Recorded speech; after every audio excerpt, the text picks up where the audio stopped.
안녕하세요, 대리기사 소풍입니다. 2018년 10월 16일 화요일 출근했습니다.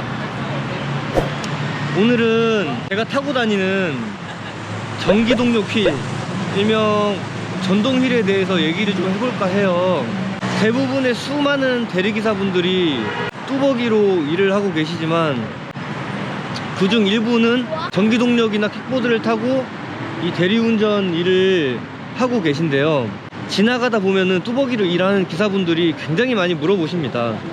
요즘에는 전동휠이나 킥보드를 타고 일하는 대리운전 기사분들이 굉장히 많아졌거든요.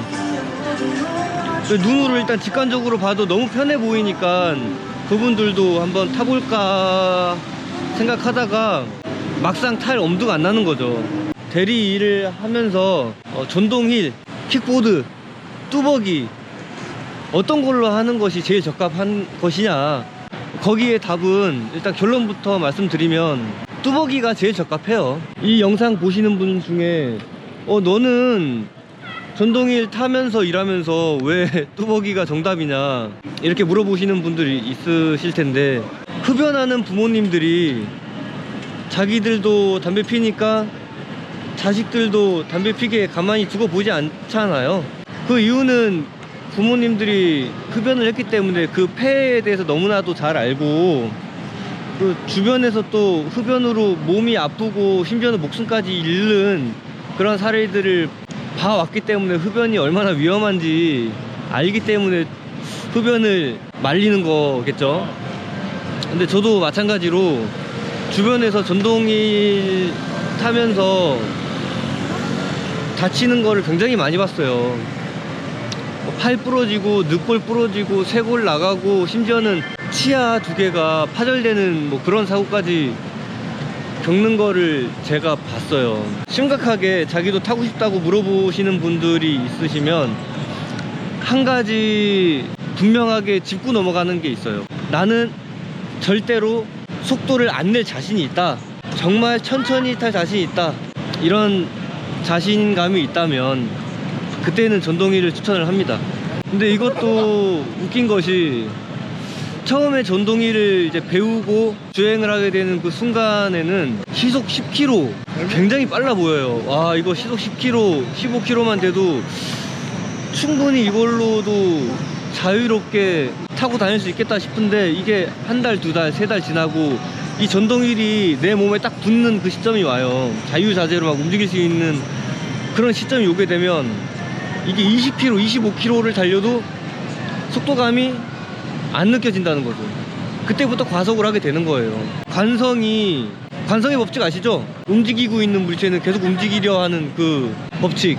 이 관성의 법칙이 얼마나 크냐면요, 시속 20km에 준비 안 돼 있는 상태에서 턱에 걸려서 넘어지게 된다.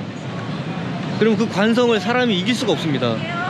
근데 심지어 속도가 30km 이상인 상태에서 준비 없이 자빠링이라고 그러죠. 휠 타다가 넘어져 버리면 재앙이죠, 재앙. 최소 골절은 각오하셔야 될 거예요. 그리고 넘어지면서 쓸리면서 찰과상을 입는데, 그냥 찰과상이 아니고 찰과 화상을 입더라고요. 쓸리면서 살이 까지면서 그 온도 때문에 화상을 입는 거죠. 찰과상이랑 찰과화상은 그 치료 과정도 굉장히 힘들고, 또 몸이 예전처럼 돌아오는, 몸이 낫는 과정도 굉장히 오래 걸려요. 일단 또 밥을 안 먹었기 때문에 저 들어가서 밥을 좀 먹고 또 말을 이어가겠습니다.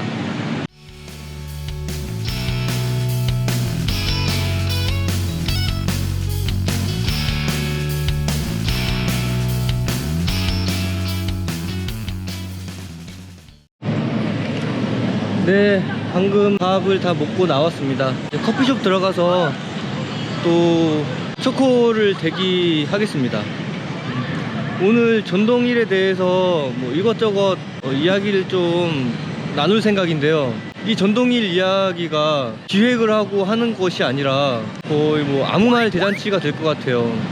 정리가 안 된 이야기일 텐데 최대한 정리를 좀 해서 말해 보도록 하겠습니다. 커피숍 들어가서 노트에다가 대략적으로 말씀드려야 될 뼈대는 제가 한번 작성해서 오늘의 이야기를 한번 풀어나가 볼게요. 일단 커피숍 들어가겠습니다. 370번 손님 주문하신 카페라떼한테 나왔습니다.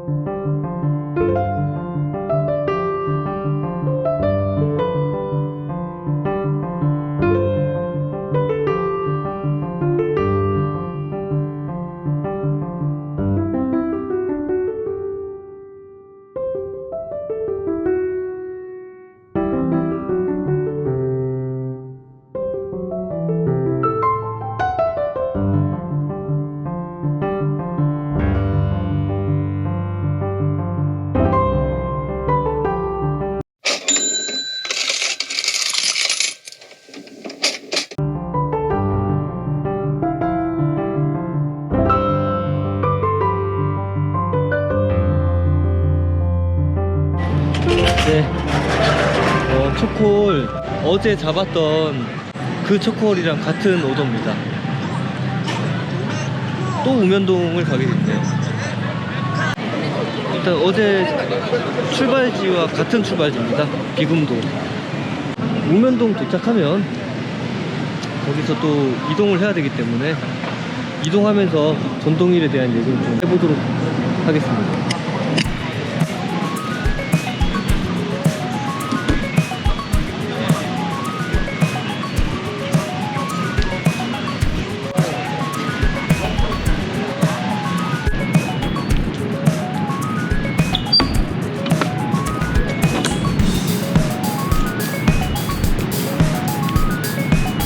네, 출발지 도착했습니다. 손님 만나서 차 가지고 우면동으로 운행하겠습니다. 우면동에서 보시죠.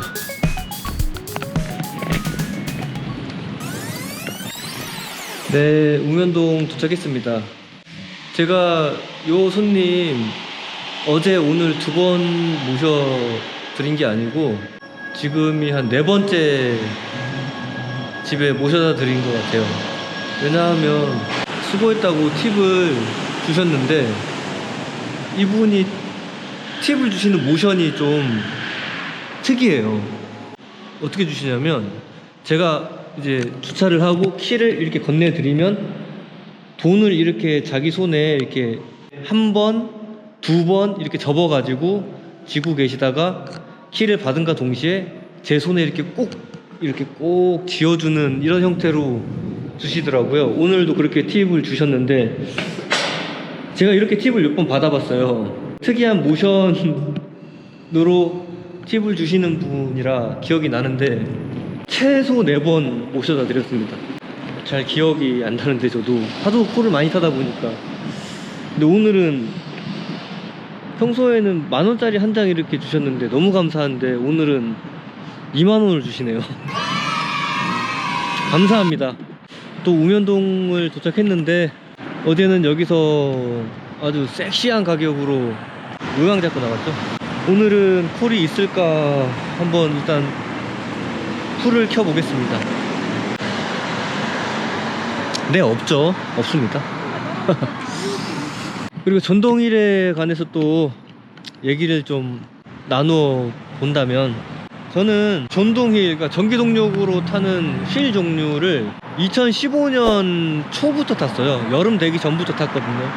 그때는 어떤 휠이었냐면 그때가 2015년인가 14년인가 정확히 나는데 그 래퍼 도끼라는 분이 그 TV에 출연했는데 그 동그란 바퀴 2개 양쪽으로 달린 거를 타고 집에서 타고 다니고 또 마트에 장 보러 가면서 또 타고 다니고 하는 모습을 봤는데 너무 재밌어 보이더라고요.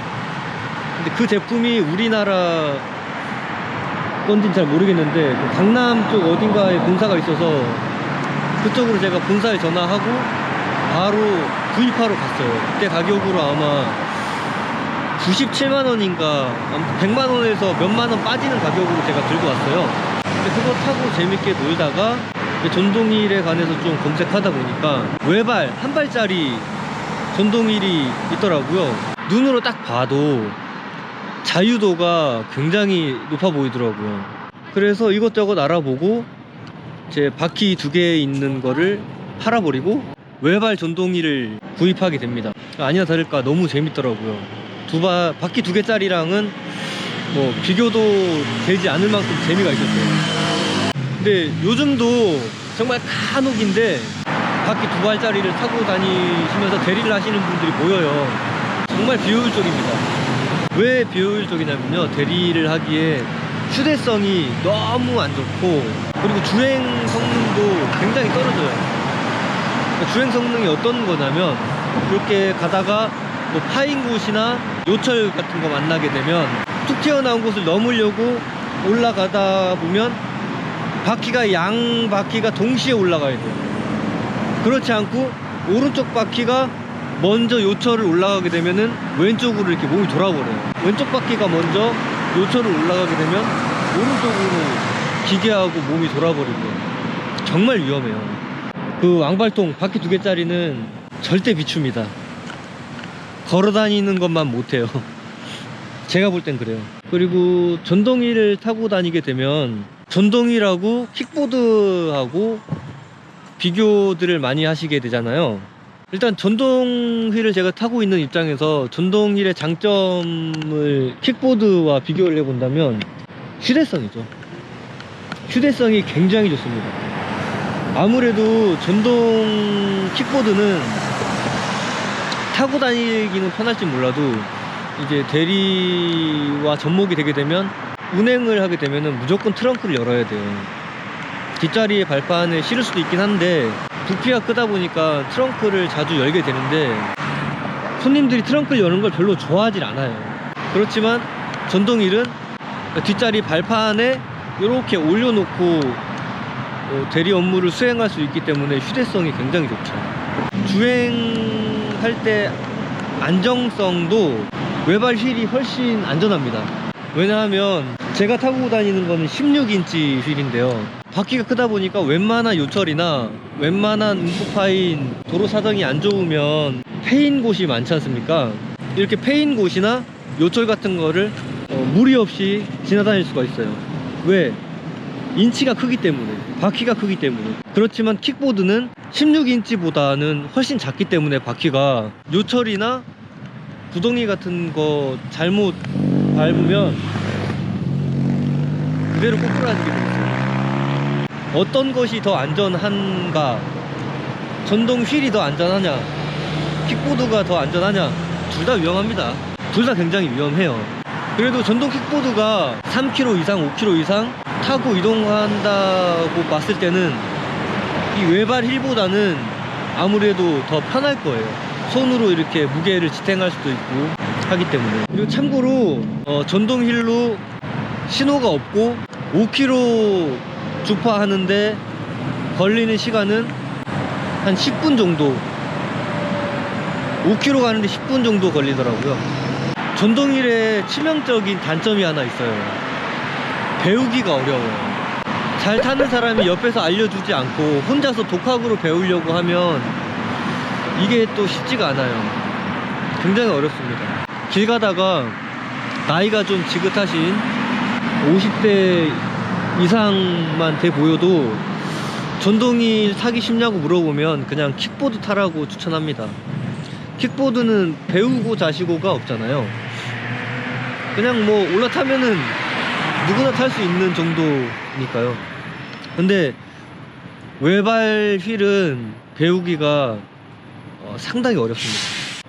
이게 운동신경이 좋다고 금방 타고 그런 게 아니에요. 한번 올라가 보시면, 요 위에 올라와 보시면 아실 겁니다. 요즘은 오프라인 매장 또 많이 생겨서 집 근처 오프라인 매장, 전동휠 매장 치면은 몇 군데 나올 거예요. 수도권에 사시는 분들은 가면은 시승도 하게 해주니까 한번 잠깐 올라가서 시승 정도 한 30분에서 1시간 정도 경험을 해보는 것도 나쁘지 않을 거예요. 우선 좀 콜을 받을 수 있는 곳으로 빠져나간 후에 전동휠 이야기는 다시 나누도록 하겠습니다.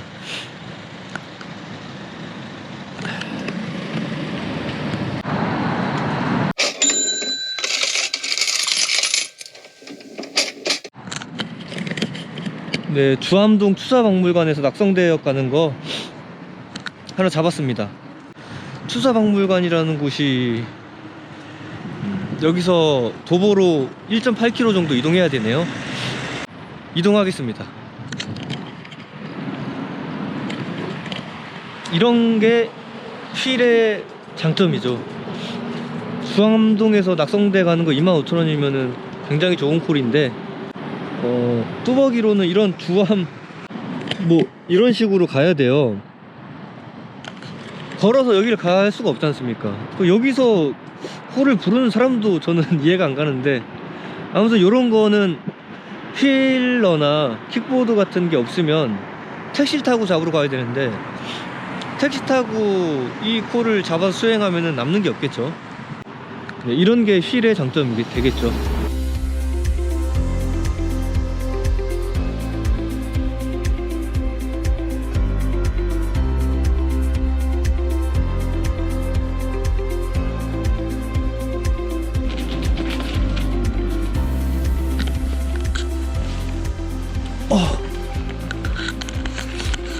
지금 막 비닐하우스 촌을 막 지나서 막 왔는데요, 길이 좀 안 좋네요. 근데 저는 뭐 1.2km라고 해서 잡아 놓고 보니까 산을 넘어가야 되는 경우도 있었어요. 휠을 들고 등산한 적도 있어요. 아주 초보 때요. 지금이었으면 뺐겠죠. 근데 그런 콜에 비하면 뭐 지금은 그냥 시꺼매요. 이렇게 라이트가 없으면 위험해요. 도로 상황을 전혀 알아볼 수가 없으니까요. 뭐 턱이나 뭐 움푹 패인 곳을 볼 수가 없으면 그냥 넘어지는 겁니다. 꼭 후레쉬는 꼭 필수예요.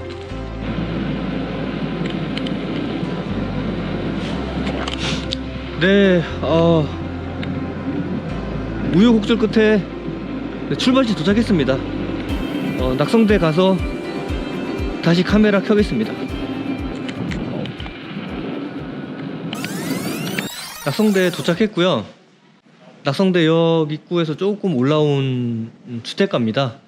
낙성대역 쪽으로 내려가면서 전동휠에 대한 이야기를 좀 다시 한번 해보시죠.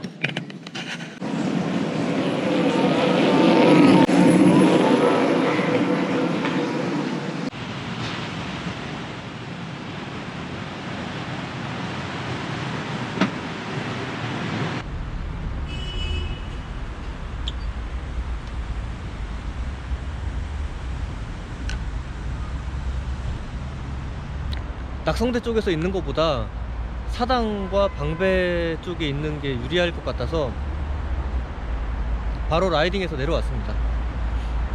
어플은 다 키웠는데요, 콜이 없네요. 콜수는 1180콜인데 아직 콜이 없습니다. 전동휠 얘기를 또 이어서 해보자 하면요, 제가 타는 전동휠은 149만원인가 주고 샀어요.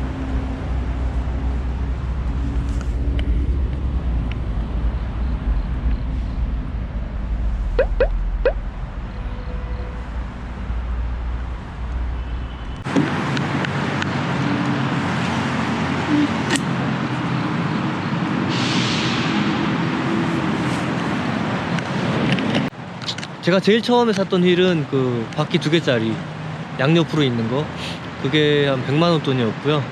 두 번째 샀던 이제 최초의 외발 전동휠, 그게 가드웨이 ACM16이라는 모델인데 배터리가 840인가 820인가 67V? 자세히 모르겠네요. 아무튼 그거를 130인가 140인가 주고 샀을 거예요. 그리고 두 번째 샀던 게 배터리 1300 용량에 84V ACM 플러스라는 모델을 샀었고요.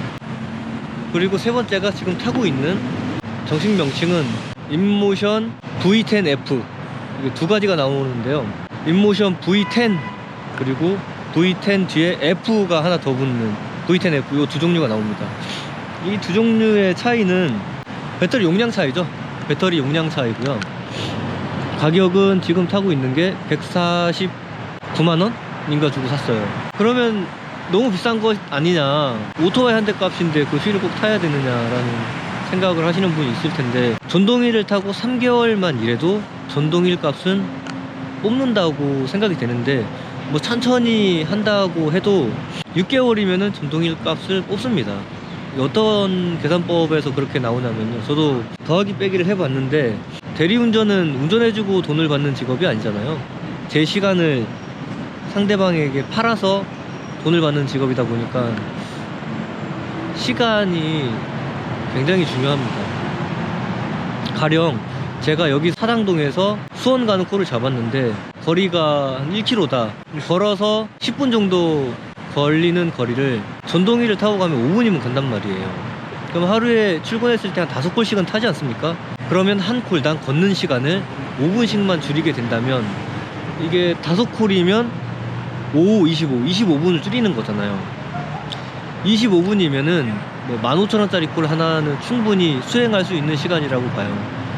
15,000원짜리 콜 하나 타면 수수료 빼고 12,000원이 남으니까, 하루에 이렇게 25분씩만 줄여서 삥콜 하나씩만 타도 6개월이면 150만원은 충분히 뽑겠죠.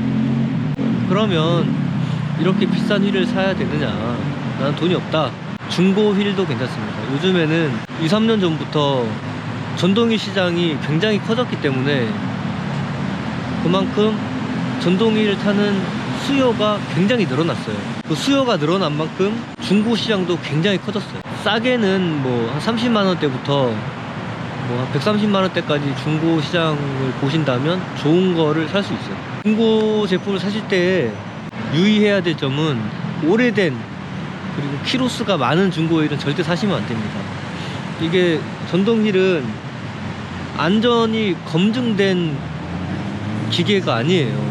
전동휠을 구입하고 사고가 만약에 난다면 그거는 오롯이 전동휠 유저가 다 떠안게 됩니다. 기계 결함인 것을 밝힐 수가 없다고 봐야 되겠죠. 그게 정말 실제 기계 결함이다고 하더라도 조심해서 타는 수밖에 없어요.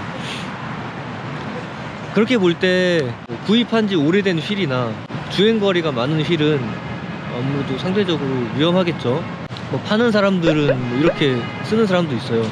뭐 4,000km 탈 동안 사고가 하나도 없었습니다, 안전이 검증된 제품입니다 라고 개소리 하는데, 그렇게 글을 올리는 판매자의 입장은 전동휠을 이렇게 오래 탔지만 제 값을 받고 중고 매매를 하고 싶다 라는 뜻이겠죠.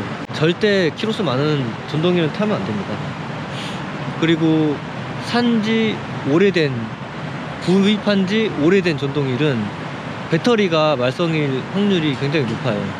배터리 관리를 하나도 안 했으니까요. 차라리 제품을 구입한 지 3년이 지난 제품인데 3년 동안 조금씩 탔던 제품이 훨씬 낫지, 3년 동안 방치했던 제품은 배터리에 말썽이 생겼을 가능성이 굉장히 높아요.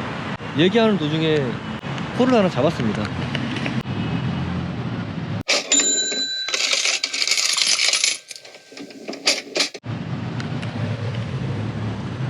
병점 가서 다시 전동휠 이야기를 이어갈 텐데, 제가 지금 무슨 말을 하고 있는지도 잘 모르겠고요. 병점에 도착했을 때 지금까지 전동휠 이야기를 했던 것과 이어지는 맥락의 전동휠 이야기를 할 수 있을지도 잘 모르겠습니다. 뭐 거의 아무 말 대잔치네요 정말. 그래도 일을 하러 나왔으니 일은 해야 되잖아요. 전동휠에 대해서 궁금한 질문 같은 게 많이 올라온다면 그 질문들을 모아서 제가 답변을 하는 형식으로 해주면 좋을 것 같은데, 뭐 리뷰 형식도 아니고 참 허접하네요. 그럼 병점 자리 가서 다시 이야기 나누도록 하시죠.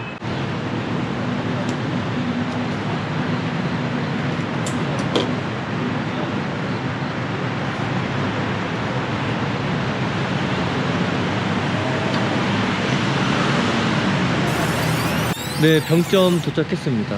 40분 정도 걸려서 왔네요.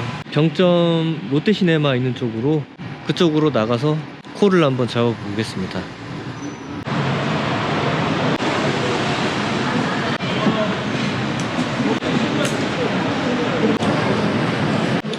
네, 병점 먹자로 나왔습니다.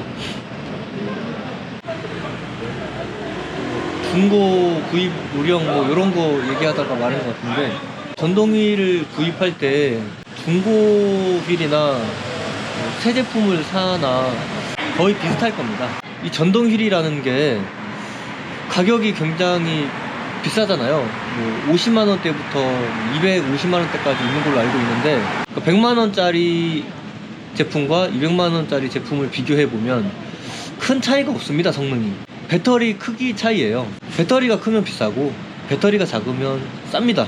근데 나는 뭐 하루에 100km씩 탈 수 있는 그런 전동휠은 필요 없다. 아, 이거 얘기를 못하겠네요. 또 코를 잡았습니다. 일단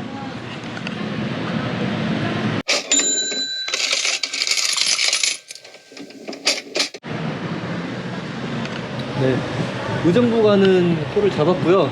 일은 해야지 않겠습니까? 의정부로 빠르게 이동해서 뭐 패스트푸드점 가서 커피 한 잔 시켜놓고 전동휠에 대해서 뭐 조근조근 한번 이야기해 보겠습니다.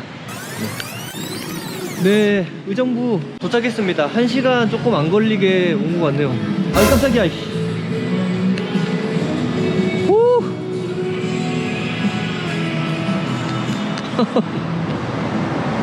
일단 의정부 여기 신시가지라 뭐 어디로 막 이동할 필요는 없을 것 같아요. 어디 패스트푸드점 같은 데 가서 커피 한 잔 마시고 싶은데 한번 찾아보겠습니다.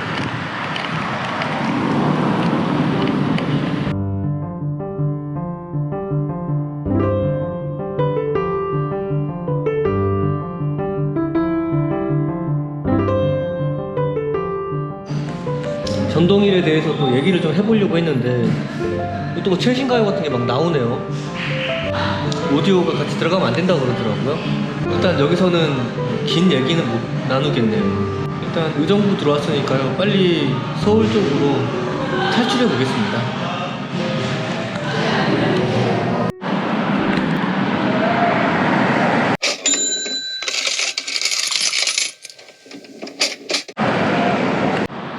의정부에서 목동 가는 콜 하나 잡았습니다. 아, 저기 반대편에서 이쪽으로 넘어왔는데 다시 반대편으로 다시 넘어가야 됩니다. 지금 에스컬레이터도 멈췄고 엘리베이터도 멈춰서 전동휠을 끌고 올라가야 돼요. 그 자전거 바퀴 이렇게 끌어올리는 이거 말이죠. 여기에 대고 이렇게 올라가야 돼요. 일단 빨리 양천 목동으로 이동해 보겠습니다. 오더 수행 완료했습니다. 의정부에서 목동 25,000원, 굉장히 안 좋은 콜인데요, 개똥콜이라고 하죠. 개똥콜인 것도 모자라서 목동이라고 해놓고 신정동까지 끌고 오네요. 근데 아무 말 안 했습니다. 제가 막 따지고 뭐 왜 그랬냐, 뭐 어떡할 거냐, 뭐 이런 얘기 해서 뭐합니까? 저를 위해서. 그 언쟁이 시작되고 목소리가 높아지면 제가 기분이 안 좋아질까봐 상대편을 배려해서 그냥 아무 말 없이 완료해 준 게 아니고 제 자신을 위해서 그냥 조용히 운행 완료했습니다. 이 일을 좀 하다 보니까 이렇게 이런 요령이 생기더라고요. 그러니까 저를 위해 그냥 묵묵히 운행해서 주차까지 깔끔하게 완료해 드렸습니다. 전동휠 얘기를 좀 해보자면, 전동휠을 고를 때 어떤 전동휠을 사야 되느냐, 이거는 뭐 중고나 새 제품이나 똑같다고 말씀드렸잖아요. 볼트수 높은 전동휠로 사야 되고요, 배터리 용량이 큰 전동휠을 사야 됩니다. 왜냐하면요, 볼트수가 높고 배터리 용량이 큰 게 안전과도 직결되기 때문이에요. 이걸 어떻게 말씀드려야 될지 참 깜깜한데, 네, 커피숍 찾아서 가산 디지털 단지역까지 나왔습니다. 근데 커피숍이 없네요. 없고 여기 맥도날드 24시간 하는 데 있어서 맥카페, 카페라떼 중간 사이즈 하나 따뜻한 걸로 집어서 나왔습니다. 매장 안에서 얘기를 좀 하고 싶었는데 거기서 또 최신 가요가 또 나와요. 말을 못 하겠어요. 또 뭐 법적으로 제대를 당한다고 뭐 하는 소리가 있더라고요.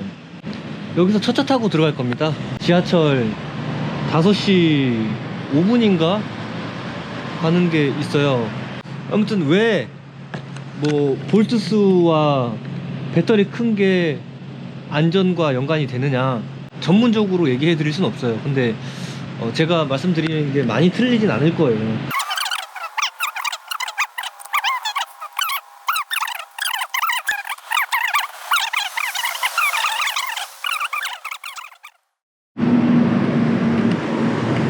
네, 가산 디지털산 지역에서 지금 후원역으로 도착했습니다.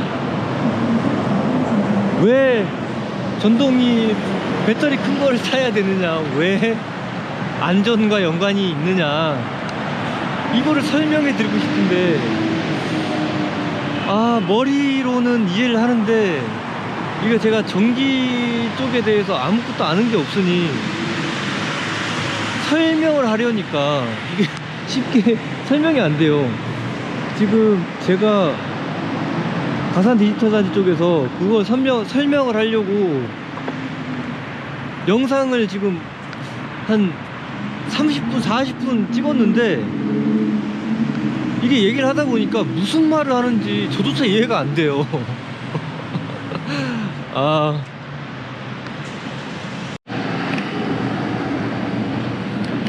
지나가다가 보쌈 하나 먹고 들어가려고 보쌈집 왔습니다.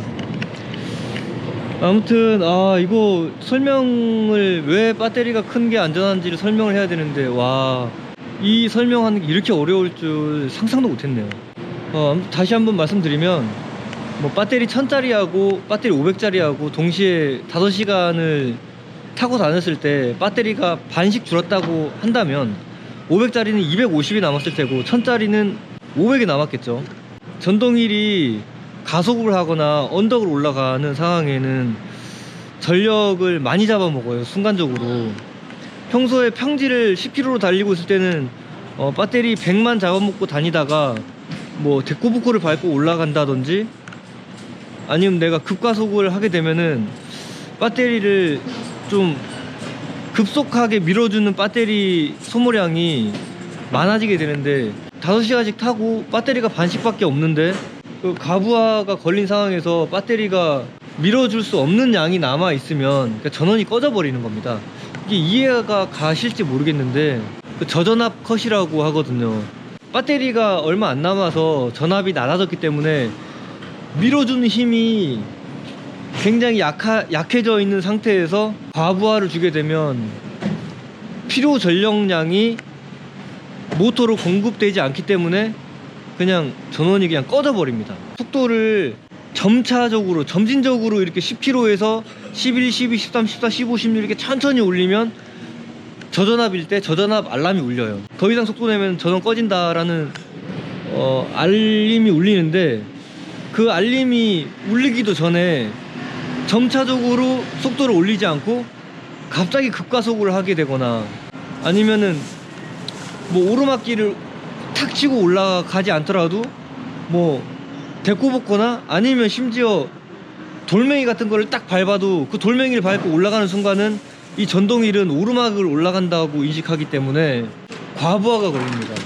그러면 전력량이 필요한데 그 전력을 받쳐줄 만한 배터리가 남아있지 않으면 그냥 꺼진다는 거죠. 전동휠을 탄다는 거는 굉장히 수많은 위험을 가지고 타야 되는데, 그 저전압 컷에 대한 위험까지 안고 탈 수는 없잖아요. 그래서 돈을 조금 더 들이더라도 배터리가 큰 걸 사게 되는 거예요. 아무튼 대리운전을 할 때 전동 킥보드나 전동 휠이 굉장히 도움이 되는 거는 맞아요. 정말 수많은 장점들이 있는데도 불구하고 추천하지 않는 것은 그 많은 장점들을 상쇄시키는 위험이 하나 있기 때문이에요. 자빠지면 끝입니다. 목숨이 왔다 갔다 하니까요. 그럼에도 불구하고 나는 전동휠을 타고 대리운전을 하겠다 이러시는 분은 한 5가지 정도 꼭 지켜야 될 수칙이 있어요. 첫 번째는 과속하지 않는다. 두 번째는 과속하지 않는다. 세 번째는 과속하지 않는다. 그리고 네 번째는 항상 전방 바닥 상황을 주시하고 다닌다. 다섯 번째는 꼭 밝은 후레쉬는 하나씩 갖고 다닌다. 그 정도로 요약할 수 있겠네요. 제일 좋은 방법은 처음에도 말씀드렸듯이 걸어 다니는 게 제일 안전한 방법이겠죠. 아 근데 제가 이거 오늘 너무 횡설수설한 것 같습니다. 무슨 말인지 이해가 안 되시면 그냥 배터리 큰 거 사세요. 그게 안전합니다. 배터리 큰 것이. 일단 저는 밥 좀 먹고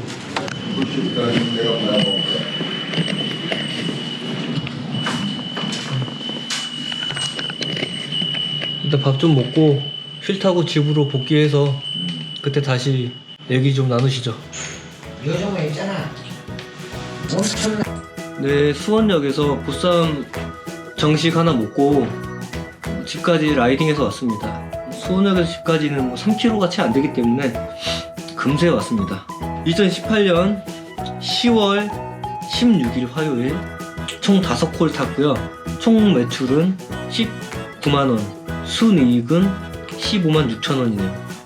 전동휠에 대해서 오늘 좀 제가 아는 것만큼 좀 알려드리고 싶은데 와 이거 설명을 못하겠어요. 1도 못하겠어요 정말. 아무튼 오늘 일지는 여기까지 하겠습니다. 구독, 좋아요 좀 부탁드릴게요.